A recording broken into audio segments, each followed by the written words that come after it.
আসসালামু আলাইকুম। সিলেট স্টুডিও থেকে সবাইকে সাদর আমন্ত্রণ জানাচ্ছি চ্যানেল এস সিলেট নিউজে। সঙ্গে আছি আমি রুহানা সুলতানা। শুরুতেই জানিয়ে দিচ্ছি শিরোনাম। নির্বাচনের আগে গণভোটের প্রয়োজনীয়তা নেই বললেন জমিয়তের কেন্দ্রীয় সভাপতি ওবায়দুল্লাহ ফারুক। গোলাপগঞ্জের দক্ষিণ বাঘায় হাজী আব্দুল আহাদ উচ্চ বিদ্যালয় ও কলেজে মাগফিরা খানম ও মুস্তফা চৌধুরী ফাউন্ডেশন পঞ্চম মেধাবৃত্তি পরীক্ষা অনুষ্ঠিত। সিলেট ৪ আসনের সকল অলিগলি আমার চেনা, সমস্যাগুলো সম্পর্কেও আমি অবগত, সাবেক এমপি দিলদার সেলিমের কবর জিয়ারত শেষে বললেন আরিফুল হক চৌধুরী। এবং শান্তিগঞ্জে সুন্দর আলী ফাউন্ডেশনের উদ্যোগে হিফজুল কুরআন প্রতিযোগিতা অনুষ্ঠিত। শুনছিলেন শিরোনাম, এবারে বিস্তারিত। জমিয়তে উলামায়ে ইসলামের কেন্দ্রীয় সভাপতি মাওলানা ওবায়দুল্লাহ ফারুক বলেছেন, দেশে নির্বাচনের আগে গণভোটের কোনো প্রয়োজন নেই। নির্বাচনের দিন একটি অতিরিক্ত ব্যালট দিয়ে গণভোট হতে পারে। সকল দলের ঐক্যমত হয়েছে, এই অবস্থায় গণভোটের প্রয়োজনীয়তা নেই। তিনি বলেন, দেশ আজ অভিভাবকহীন, যত দ্রুত সম্ভব নির্বাচন হওয়া দরকার এদেশে। নির্বাচন যত দেরি হবে প্রশাসনিক অর্থনৈতিক কাজে বিশৃঙ্খলা থাকবে। সিলেট নগরীর একটি হোটেলে নির্বাচন পরিচালনা কমিটির মতবিনিময় সভায় তিনি একথা বলেন। এ সময় তিনি বিএনপির সাথে জোটের বিষয়ে কথা বলেন। তফসিল ঘোষণার আগেই জোট হতে পারে কিংবা না হতে পারে। জোট হতে দর কষাকষি হয়, এটা চলছে। জোট না হলে আমাদের ঘোষিত সকল প্রার্থী নির্বাচন করবেন। তফসিল ঘোষণার সামান্য আগে আগে এই সব জোটের ফাইনাল হয়। জোটের ফাইনাল এখানে 2 মাস 3 মাস আগে জোটের ফাইনাল হয় না, যার কারণে আমাদের জোট হইতেও পারে বিএনপির সাথে, জোট নাও হইতে পারে। সিনিয়ররা এইগুলা দর কষাকষি হয়, সেটার ব্যাপারে আমাদের সন্তুষ্টিও দরকার। এগুলা চলতেছে, আমাদের দাপে দাপে ওনাদের সাথে কথা চলতেছে। গোলাপগঞ্জের দক্ষিণ বাঘায় হাজী আব্দুল আহাদ উচ্চ বিদ্যালয় ও কলেজে মাগফিরা খানম ও মুস্তফা চৌধুরী ফাউন্ডেশন পঞ্চম মেধাবৃত্তি পরীক্ষা অনুষ্ঠিত হয়েছে। পরীক্ষা চলাকালে শাহজালাল বিজ্ঞান ও প্রযুক্তি বিশ্ববিদ্যালয় ও মেট্রোপলিটন ইউনিভার্সিটির শিক্ষাবিদ ছাড়াও সিলেটের বরেণ্য শিক্ষাবিদরা সার্বিক কার্যক্রম পরিদর্শন করেন। বিস্তারিত জানাচ্ছেন মইনুদ্দিন মঞ্জু। ক্যামেরায় ছিলেন শামীম হোসেন। প্রতি বছরের মতো এবারও বর্ণাঢ্য আয়োজনে অনুষ্ঠিত হল মাগফিরা খানম ও মুস্তফা চৌধুরী ফাউন্ডেশন পঞ্চম মেধাবৃত্তি পরীক্ষা। গোলাপগঞ্জ উপজেলার বাঘা ইউনিয়নে আব্দুল আহাদ উচ্চ বিদ্যালয় ও কলেজে বৃত্তি পরীক্ষা চলাকালে হল পরিদর্শন করেন শাহজালাল বিজ্ঞান ও প্রযুক্তি বিশ্ববিদ্যালয়ের অধ্যাপক professor doctor Zakir Hossain, metropolitan ইউনিভার্সিটির অধ্যাপক প্রফেসর ডক্টর তুফাইল আহমদ। পরিদর্শনকালে তারা বলেন, শিক্ষা ব্যবস্থার উন্নয়ন, শিক্ষার্থীদের পড়ালেখায় মনোযোগী করতে এই এলাকার কৃতি সন্তান সমাজসেবক গুলাম রব্বানী চৌধুরী নিরলসভাবে কাজ করে যাচ্ছেন। তিনি একজন বড় মনের মানুষ। তিনি মা বাবার স্মৃতি ধরে রাখছেন, সাথে সাথে তিনি এলাকার মানুষের উন্নয়নের জন্যও কাজ করে যাচ্ছেন। হ্যাঁ, যেভাবে ওটা অর্গানাইজ করে, যেভাবে ওটাকে স্ক্রুটিনাইজ করে এবং যেরকম ইনসেন্টিভ দেয়, পুরো জিনিসটা আমার কাছে খুব ভালো লাগে। এটা অনুকরণীয় এবং অনুসরণীয়। এটা একটা অনুপ্রেরণা। আমরা যে কোনো একটা ইনসেন্টিভ পেলে আমরা ওই কাজটা করতে ভালোবাসি, তাই না? তো বাচ্চাদের ক্ষেত্রে যখন বাচ্চারা একটা রেজাল্ট পাইলো, সেটা তার জন্য একটা অনুপ্রেরণা। আর আমাদের তো বুঝতে হবে, এইসব স্কুলে বা এই গ্রামে আমাদের 40% বাচ্চাই গরিব। তো তাদের জন্য যে একটা আর্থিক প্রণোদনা পায়, আর্থিক প্রণোদনা অবভিয়াসলি তার টিউশন করতে, তার এক্সট্রা বই পুস্তক কিনতে, হ্যাঁ, তার এটা সহায়ক হয়। আজকে যে ওরা বৃত্তি পরীক্ষা দিচ্ছে, ওদের যে প্রস্তুতি, এটা তার আগামী পরীক্ষাগুলোর জন্য প্রস্তুতি। এটা উদ্দীপনামূলক একটা প্রস্তুতি তার। কারণ আজকের পরীক্ষা দেওয়ার জন্য সে প্রস্তুতি নিয়েছে। সে হয় ফার্স্ট, সেকেন্ড, থার্ড না হতে পারে, কিন্তু সে যে পরীক্ষা নিয়েছিল, প্রস্তুতি নিয়েছিল ফার্স্ট হওয়ার জন্য, সেকেন্ড হওয়ার জন্য, থার্ড হওয়ার জন্য, এইটাই তো তার পরবর্তী পরীক্ষা কাজে লাগবে, তার পরবর্তী স্তরগুলোতে কাজে লাগবে, অবশ্যই কাজে লাগবে। পরীক্ষার হল পরিদর্শনকালে আরও উপস্থিত ছিলেন বরেণ্য শিক্ষাবিদ গুলাম কিবরিয়া চৌধুরী, আবুল খায়ের চৌধুরী শাহিন, বাঘা ইউনিয়ন কিন্ডারগার্টেন অ্যাসোসিয়েশনের সভাপতি আবুল হাসনাত আলম, সাধারণ সম্পাদক ফয়জুর রহমান সুমন। মাগফিরা খানম মুস্তফা চৌধুরী ফাউন্ডেশনের যে অভিভাবক যিনি আছেন, চেয়ারম্যান যে রব্বানী চৌধুরী সাহেব, ওনার অর্থায়নে এবং আমাদের অ্যাসোসিয়েশনের সার্বিক সহযোগিতায় আমাদের এই বৃত্তি পরীক্ষা পরিচালিত হচ্ছে আর কি। তো এখানে আপনারা জানেন যে আমাদের এই স্কুলগুলোতে প্রায় 2000-এর অধিক শিক্ষার্থী আছে টোটাল মিলে। তো উনি ইউনিয়ন বেস কাজ করতে চাচ্ছেন। আমরা ওই ইউনিয়ন বেস আমাদের এলাকাকে উন্নত পড়ালেখার মান উন্নয়ন করতে আমাদের এই কার্যক্রমটা চলে যাচ্ছে আর কি। আমাদের ফাউন্ডেশনের যে কমিটি বা ম্যানেজমেন্ট বা আমাদের যে ফাউন্ডার, ওনারা যে উৎসাহভাবে যে এগিয়ে যাচ্ছেন, ওদেরকে ওদেরকে সব ধরনের সহযোগিতা করে যে আপনারা এগিয়ে যাচ্ছেন, এটা আর কি আমাদের একটা মানে কার্যক্রম সবসময় অব্যাহত থাকবে আর কি। আর ইনশাআল্লাহ সামনে দিয়ে আমরা আরও চিন্তাভাবনা আছে। মাগফিরা খানম ও মুস্তফা চৌধুরী ফাউন্ডেশনের ৫ম মেধাভিত্তিক বৃত্তি পরীক্ষার সার্বিক সহযোগিতা করে বাঘা ইউনিয়ন কিন্ডারগার্টেন অ্যাসোসিয়েশন। 10টি শিক্ষা প্রতিষ্ঠান থেকে প্রায় ৩ শতাধিক শিক্ষার্থীরা মেধাভিত্তিক বৃত্তি পরীক্ষায় অংশগ্রহণ করেন। পরীক্ষা চলাকালে আরও উপস্থিত ছিলেন বিভিন্ন শিক্ষা প্রতিষ্ঠানের শিক্ষক জাহাঙ্গীর আলম সোহেল, মারুফ আহমদ, রূপন রুদ্রপাল, মিলাদুর রহমান, নাসিম আহমদ, সায়েম আহমদ, রুমানা, হানিফা আক্তার, জাহাঙ্গীর হোসেন ও Badrul Haque. Moinuddin Manju, channel S news, Sylhet. সুনামগঞ্জে সীমান্ত সুরক্ষা ও চোরাচালান ঠেকাতে বাংলাদেশ বর্ডার গার্ড বিজিবির উদ্যোগে সচেতনতামূলক সভা হয়েছে। দোয়ারাবাজার উপজেলাধীন সীমান্তবর্তী বাগানবাড়ি এলাকায় মঙ্গলবার এই সভা অনুষ্ঠিত হয়। সভায় জানানো হয়, সীমান্ত সুরক্ষা, চোরাচালান ও অবৈধ অনুপ্রবেশ প্রতিরোধে বিজিবি নিরলসভাবে দায়িত্ব পালন করে আসছে। বিশেষ করে এসব এলাকা দিয়ে প্রায়ই ভারতীয় গরু চোরাচালান এবং শুষ্ক মৌসুমে সুপারি পাচারের প্রবণতা উল্লেখযোগ্যভাবে বৃদ্ধি পায়।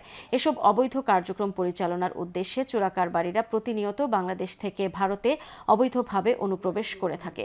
ফলে সীমান্ত এলাকায় উত্তেজনা সৃষ্টি হয় এবং কখনো কখনো সীমান্তে প্রাণঘাতী সংঘর্ষ ও হতাহতের ঘটনা ঘটে থাকে। সভায় প্রধান অতিথির বক্তব্য রাখেন সুনামগঞ্জ বিজিবির ২৮ ব্যাটালিয়নের অধিনায়ক lieutenant colonel AKM Zakaria Kadir. সভায় তিনি বলেন, বর্ডার গার্ড বাংলাদেশ সীমান্ত সুরক্ষা, অবৈধ অনুপ্রবেশ এবং চোরাচালান প্রতিরোধে বদ্ধপরিকর। সভায় উপস্থিত ছিলেন দোয়ারাবাজার উপজেলা নির্বাহী কর্মকর্তা অরূপ রতন সিংহ, দোয়ারাবাজার থানার ভারপ্রাপ্ত কর্মকর্তা জাহিদুল হক, হকনগর সরকারি প্রাথমিক বিদ্যালয়ের প্রধান শিক্ষক তোফায়েল আহমদ, শিক্ষক এনামুল হক মজুমদার। ছাতক দোয়ারাবাজার আসনে বিএনপির মনোনয়ন পেয়ে সাবেক এমপি কলিমুদ্দিন মিলন বলেছেন, মিজানুর রহমান চৌধুরী মিজান আমার ভাই। তাকে সাথে নিয়ে সকলে ঐক্যবদ্ধভাবে আগামী জাতীয় সংসদ নির্বাচনে আমরা ঐক্যবদ্ধভাবে ধানের শীষকে বিজয়ী করব।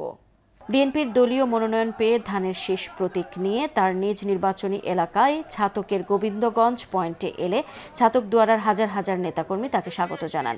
এ সময় জননেতা কলিমুদ্দিন আহমেদ মিলন প্রথমেই আল্লাহর শুকরিয়া আদায় করেন। তিনি বিএনপির চেয়ারপারসন বেগম খালেদা জিয়া, ভারপ্রাপ্ত চেয়ারম্যান তারেক রহমান সহ কেন্দ্রীয় নেতৃবৃন্দের প্রতি ধন্যবাদ ও কৃতজ্ঞতা জানিয়ে আগামী জাতীয় সংসদ নির্বাচনে সকলে ঐক্যবদ্ধভাবে ছাতক দুয়ারার জনগণের দ্বারে দ্বারে গিয়ে ধানের শীষকে বিজয়ী করতে নেতাকর্মীদের প্রতি উদাত্ত আহ্বান জানান। আগামী সংসদ নির্বাচনে বিজয়ী হওয়ার জন্য জনগণের দুয়ারে দুয়ারে যাবেন। আপনারা সকলে এই কাজটি ঐক্যবদ্ধভাবে করবেন তো? আমরা সকলকে নিয়ে এই কাজ সম্পন্ন করতে চাই। আমরা একটি উন্নত সমাজ ব্যবস্থা বিএনপির ৩১ দফার মাধ্যমে করতে চাই। সুনামগঞ্জ ১ আসনে বিএনপির মনোনীত প্রার্থী আনিসুল হক সবাইকে নিয়েই এই আসনে ধানের শীষের বিজয় নিশ্চিত করতে চান। এজন্য তিনি দলের যারা মনোনয়ন প্রত্যাশী ছিলেন তাদের সহযোগিতা কামনা করেন। আনিসুল হক জেলা বিএনপির আহ্বায়ক কমিটির সদস্য ও জেলা কৃষক দলের আহ্বায়ক। বিএনপি তাকে এবার সুনামগঞ্জ ১ আসনে মনোনয়ন দিয়েছে। মনোনয়ন পাওয়ার পর ঢাকা থেকে তার নির্বাচনী এলাকা তাহিরপুরে এসে কর্মী সমর্থক ও ভোটারদের সাথে মতবিনিময় করেন তিনি। এতে নির্বাচনী এলাকার হাজারো নেতাকর্মী তাকে শুভেচ্ছা জানান। আনিসুল হক তার বক্তব্যে মনোনয়ন দেওয়ার জন্য বিএনপির ভারপ্রাপ্ত চেয়ারম্যান তারেক রহমানের প্রতি কৃতজ্ঞতা প্রকাশ করেন। সিলেট নিউজে নিয়ে নিচ্ছি ছোট্ট একটা বিরতি। আমাদের সঙ্গে থাকুন, ফিরে এসে অন্যান্য খবরের সাথে আরও যা থাকছে। সিলেট ৪ আসনের সকল অলিগলি আমার চেনা, সমস্যাগুলো সম্পর্কেও আমি অবগত। সাবেক এমপি দিলদার সেলিমের কবর জিয়ারত শেষে বললেন আরিফুল হক চৌধুরী। এবং শান্তিগঞ্জে সুন্দর আলী ফাউন্ডেশনের উদ্যোগে হিফজুল কুরআন প্রতিযোগিতা অনুষ্ঠিত।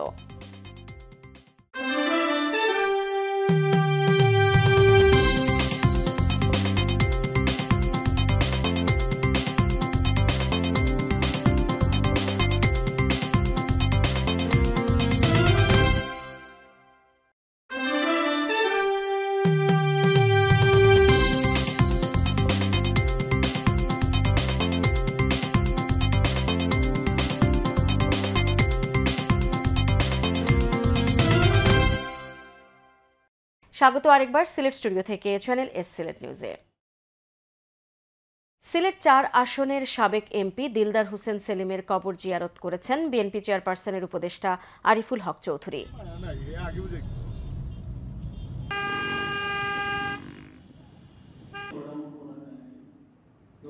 জিয়ারত শেষে সাংবাদিকদের সাথে আলাপকালে আরিফুল হক চৌধুরী বলেন, সিলেট ৪ আসনের সকল অলিগলি আমার চেনা, সমস্যাগুলো সম্পর্কেও আমি অবগত। আমি নির্বাচিত হলে এবং বিএনপি ক্ষমতায় গেলে এসব সমস্যা সমাধান করা হবে।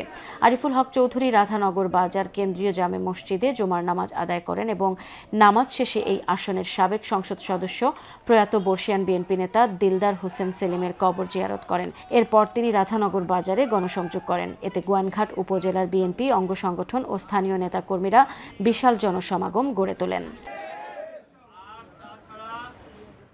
শান্তিগঞ্জে সুন্দর আলী ফাউন্ডেশনের উদ্যোগে জেলাব্যাপী চতুর্থ হিফজুল কোরআন প্রতিযোগিতা অনুষ্ঠিত হয়েছে। সকাল থেকে দিনব্যাপী উপজেলার জয়সিন্ধি বসিয়াখাউড়ি মোহাম্মদিয়া হাফিজিয়া মাদ্রাসা প্রাঙ্গণে আয়ান কনস্ট্রাকশন ইউকে লিমিটেডের অর্থায়নে ও লন্ডন প্রবাসী আনামিয়ার সার্বিক সহযোগিতায় এই প্রতিযোগিতা অনুষ্ঠিত হয়। হিফজুল কোরআন প্রতিযোগিতায় জেলার বিভিন্ন প্রতিষ্ঠান থেকে ১৩০ জন প্রতিযোগী অংশগ্রহণ করেন। অংশগ্রহণকারী প্রতিযোগীর মধ্যে ৩০ পাড়া, ১৫ পাড়া ও ৫ পাড়া ৩ গ্রুপে এই প্রতিযোগিতা অনুষ্ঠিত হয়। সার্বিক তত্ত্বাবধানে ছিলেন ডুংরিয়া মদিনাতুল উলুম মাদ্রাসার প্রধান শিক্ষক হাফিজ মাওলানা কারি মিসবাহ উদ্দিন। হাজী সুন্দর আলীর সভাপতিত্বে এলাকার গণ্যমান্য ব্যক্তিবর্গ ও সুনামগঞ্জ জেলার বিভিন্ন মাদ্রাসার শিক্ষকবৃন্দ সহ আরও অনেকে উপস্থিত ছিলেন। দিনব্যাপী প্রতিযোগিতা শেষে ৩ গ্রুপে ১০ জন করে ৩০ জন বিজয়ীর মধ্যে নগদ অর্থ ও সম্মাননা পুরস্কার তুলে দেওয়া হয়। এলাকাবাসী জানান, প্রতি বছর সুন্দর আলী ফাউন্ডেশনের উদ্যোগে কোরআন প্রতিযোগিতার আয়োজন করা হয়। এই প্রতিযোগিতায় অংশ নিতে জেলার বিভিন্ন জায়গা থেকে কোরআনের হাফিজরা অংশগ্রহণ করেন। এই আয়োজন প্রতি বছর অব্যাহত থাকলে শিক্ষার্থীরা আগ্রহী হবে। যারা এই ব্যবস্থাপনা করছেন আইনের ভাই লন্ডন প্রবাসী, তার মাধ্যমে প্রায় ৬ বছর যাবত হইতেছে। আল্লাহ তাআলা আমরা তো আগাম তাদের সুস্থ রাখো, খায়াত দান হতো, কেমন পর্যন্ত দান জীবিত আসুন। এইটা হাজী সুন্দর আলী ফাউন্ডেশন যাতে সুন্দর আলী ফাউন্ডেশন প্রতিষ্ঠিত থাকে, আমরা তো আগাম। সিলেট ৬ আসনে জমিয়ত মনোনীত প্রার্থী হাফিজ ফখরুল ইসলাম বলেছেন, আগামী ত্রয়োদশ জাতীয় সংসদ নির্বাচনে এই আসন থেকে সংসদ সদস্য পদে মানুষ তাদের প্রতিনিধি ভেবেচিন্তেই নির্বাচিত করবে। তিনি আরও বলেন, বিয়ানীবাজার ও গোলাপগঞ্জ উপজেলার ভাগ্য উন্নয়নে করোনাকালীন ২০২২ সালের বন্যাসহ বিভিন্ন দুর্যোগে সুখে দুঃখে মানুষের পাশে ছিলাম। সেই বিবেচনা এই এলাকার মানুষরাই করবে। আর মানুষ যদি আমাকে নির্বাচিত করে, তখন থেকে আমি তাদের খাদিম হয়ে গেলাম। আমার কাজের দায়িত্ববোধ আরও বেশি বেড়ে যাবে। বিয়ানীবাজার উপজেলার কুড়ারবাজার ইউপির বৈরাগী বাজারে খেজুর গাছের সমর্থনে অনুষ্ঠিত গণসমাবেশে তিনি এসব কথা বলেন। মাওলানা তোফায়েল আহমেদের সভাপতিত্বে অনুষ্ঠানে বিশেষ অতিথি হিসেবে বক্তব্য রাখেন সিলেট জেলা দক্ষিণ জমিয়তের সভাপতি মুফতি মুজিবুর রহমান, বিয়ানীবাজার উপজেলা জমিয়তের উপদেষ্টা মাওলানা আসআদ উদ্দিন আল মাহমুদ। অন্যান্যের মধ্যে উপস্থিত ছিলেন মাওলানা আব্দুর রহমান, মাওলানা জফির উদ্দিন, মাওলানা নেজাম উদ্দিন, জাকারিয়া আহমদ, জুনেদ আহমদ, কাউসার উদ্দিন, হেলাল আহমদ, মাওলানা আবু তাইয়িব, হাফিজ মনসুর আহমদ। সুনামগঞ্জে বিএনপির ৩১ দফা প্রচারণা ও সুনামগঞ্জ ৪ আসনের মনোনয়ন প্রত্যাশী আবুল মনসুর মোহাম্মদ শওকতের সমর্থনে মহিলা সমাবেশ অনুষ্ঠিত হয়েছে। সুনামগঞ্জের বিশ্বম্ভরপুর উপজেলার পলাশ মাঠে এই সমাবেশ হয়। এতে প্রধান অতিথি বক্তব্য রাখেন জেলা বিএনপির আহ্বায়ক কমিটি ও সাবেক সহসভাপতি আবুল মনসুর মোহাম্মদ শওকত। স্থানীয় নেতাকর্মী ছাড়াও বক্তব্য রাখেন জেলা বিএনপির সাবেক ছাত্র বিষয়ক সম্পাদক ও জেলা স্বেচ্ছাসেবক দলের আহ্বায়ক আব্দুল্লাহ আল নোমান। আবুল মনসুর মোহাম্মদ শওকত তার বক্তব্যে বলেন, বিএনপির ভারপ্রাপ্ত চেয়ারম্যান তারেক রহমানের নির্দেশনায় আগামীর বাংলাদেশ গড়তে সবাইকে কাজ করতে হবে। ৩১ দফা নিয়ে মানুষের ঘরে ঘরে যেতে হবে। নির্বাচনে ধানের শীষের বিজয় নিশ্চিত করতে হবে। তিনি বলেন, আমি মনোনয়ন পাবো বলে আশাবাদী, তবে দল যাকে মনোনয়ন দিবে আমরা সবাই তার পক্ষে কাজ করব। শ্রীমঙ্গলে জাতীয় বিপ্লব ও সংহতি দিবস উপলক্ষে আলোচনা সভা ও শোভাযাত্রা অনুষ্ঠিত হয়েছে। শ্রীমঙ্গল উপজেলা বিএনপি ও তার সকল অঙ্গ সংগঠনের উদ্যোগে আয়োজিত এই অনুষ্ঠানে প্রধান অতিথি হিসেবে উপস্থিত ছিলেন মৌলভীবাজার ৪ আসনের বিএনপি মনোনীত এমপি প্রার্থী হাজী মুজিবুর রহমান চৌধুরী। উপজেলা বিএনপির আহ্বায়ক নুরুল আলম সিদ্দিকীর সভাপতিত্বে এ সময় বক্তব্য দেন বিএনপি নেতা দরুদ আহমদ, তাজ উদ্দিন তাজু, মশিউর রহমান রিপন, শাহাব উদ্দিন ও সৈয়দ সালাউদ্দিন। অনুষ্ঠানে প্রধান অতিথির বক্তব্যে হাজী মুজিবুর রহমান চৌধুরী বলেন, ৭ নভেম্বর গণতন্ত্র পুনঃ উদ্ধারে সিপাহী জনতা যেভাবে মাঠে নেমেছিল, তেমনি জুলাই বিপ্লবে বিএনপি ও তার বিভিন্ন অঙ্গ সংগঠনের নেতাকর্মীরা বাংলাদেশের আম জনতাকে নিয়ে মাঠে নেমে শেখ মুজিবুর রহমানের উত্তরসূরি হাসিনা সরকারের পতন ঘটায়। তিনি বলেন, এখন দরকার যথাযথ গণতন্ত্রের প্রয়োগ, আর তা বাস্তবায়নের পূর্ব পর্যন্ত বিএনপির নেতাকর্মীরা মাঠে থাকবে।